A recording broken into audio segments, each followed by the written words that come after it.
Good afternoon on what is a bright, clear but chilly day. It is Wednesday the 15th of December. I'm back in the reading nook with a cat who is not ours, a nice hot cup of tea,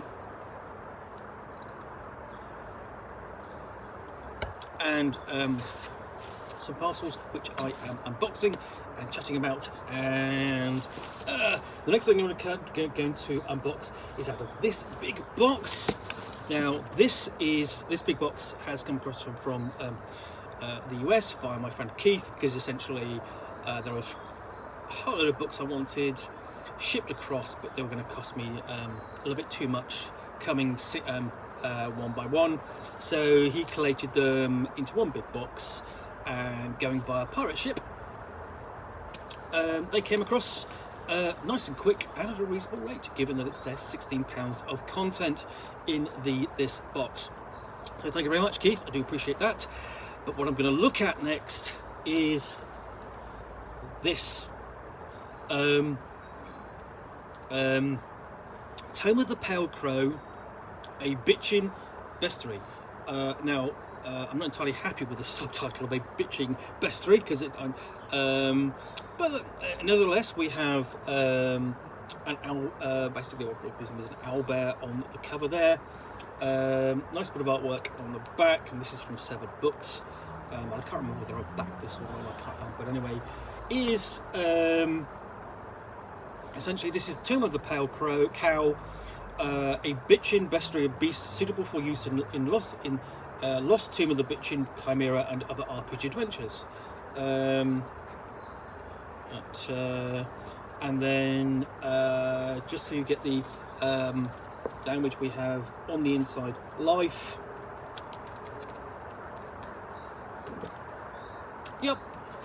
So you get the tone of this book already. And open up, essentially, what's we got in here? Yep, uses the same language in here. Introduction.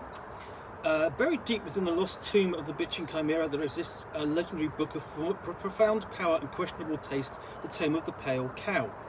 Some believe it to be a colouring book, others think it might contain the gospel of the bespectacled minor deity Charles Nelson Riley, whom the Bitchin' Chimera revered above all else. But no, the Tome of the Pale Cow is a crudely illuminated manuscript that lists many of the corpses, undead beasts and other foul creatures who reside in Tiny Town and thereabouts. It turns out that an unusual number of bodies buried in the life is shit boneyard. I do apologise for the language. Have become undead monsters. That likely has something to do with the crap that's been pouring into the water. Anyway, it's entirely possible that some of these undead beasts will emerge from the tombs to threaten any adventurers foolish enough to venture too close. So we open up with a section of the Undead Milkmen. Such as the spectre of Rodney Anonymous and the friendly ghost of Joe Jack Talcum. This is kind of thoroughly a weird book, I mean, by any standards. We have Reanimated Corpse of Dandruff Stevens, Mummy King Dean Clean, and I'm presuming these are all characters that sort of like in the author's own campaign. Players who have been turned into monsters. So we actually have a Bitchin' Chimera in the bestiary. Again, I'm not entirely happy with the language, but there you go. And we have actually the creature. We do tell what the creature is on the front. The burrow owlbear.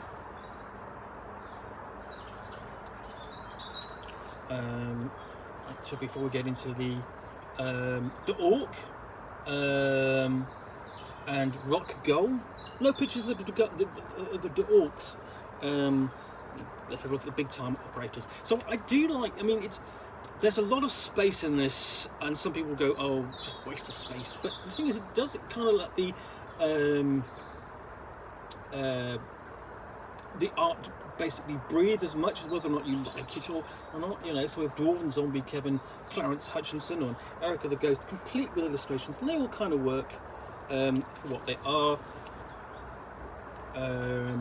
You know, Festering Corpse of James McCambridge, or the Dread Knight Greg Nacho Panzo. I mean, this is by no means the worst art ever. I'm not going to say that, or the most offensive artwork ever. But yeah, this is you get going feeling that this essentially, is this tongue in cheek? Is this really serious? Can someone tell me what's going on with this? And then you get to this. The semi-lich Will Wheaton. Not quite living and not entirely dead, the chaotic good semi-lich Will Wheaton has outgrown its need for a physical body. Its incorporeal essence currently resides in the skull of an ancient troll king buried in the life-is ship Boneyard, from which it can summon a orc army. It's the only being known to be capable of creating glowstones, which it uses as false teeth. So no, it's not entirely serious. Or actually serious at all.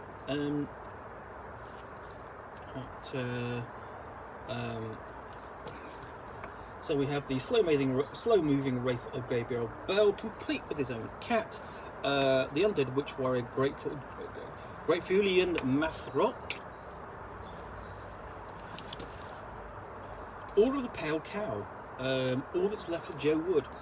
Well, he's mostly complete, apart from the, from the skull down, he's mostly, from the neck down, he's mostly complete.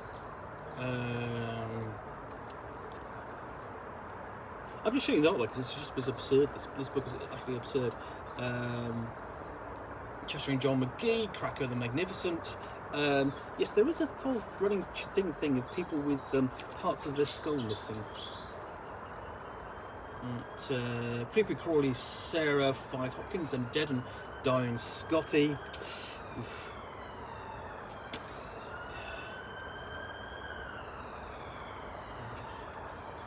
In Insatiable Ghoul, Justin S. Davis, Mike Sideshow, Wagner's Remain.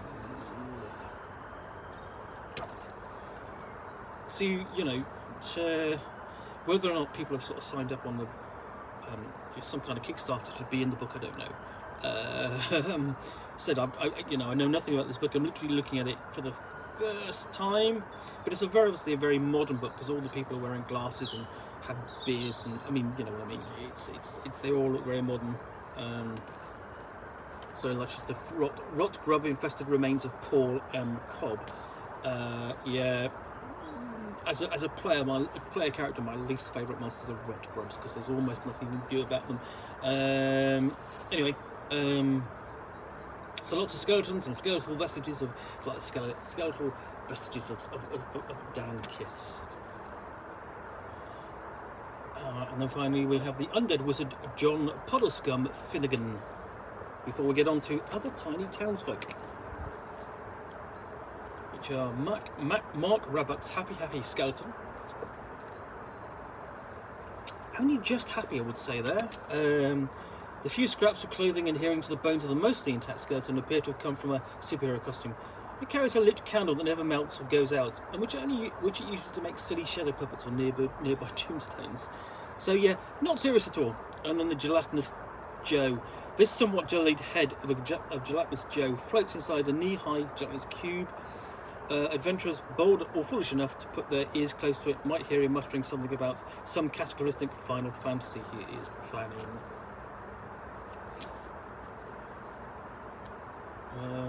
Willow with the Wisp, Wisted, and then about the author. Yes, quite possibly one of the most ridiculous things I've possibly seen and done an unboxing of.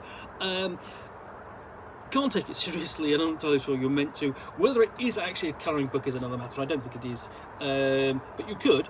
And whether you'd use it in a game is really debatable. Anyway, Tomb of the Pale Cow, a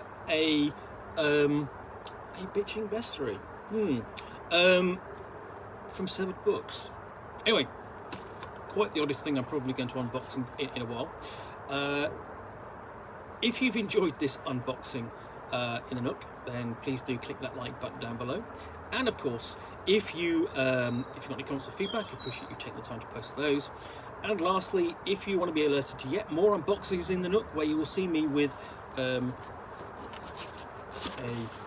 basically some parcels and a book or game which I will unbox and then chat about to the best extent of my knowledge. Not a lot in this case. For roughly 10 minutes or so. All, of course, brought you by a cat who is not ours, and a nice hot cup of tea.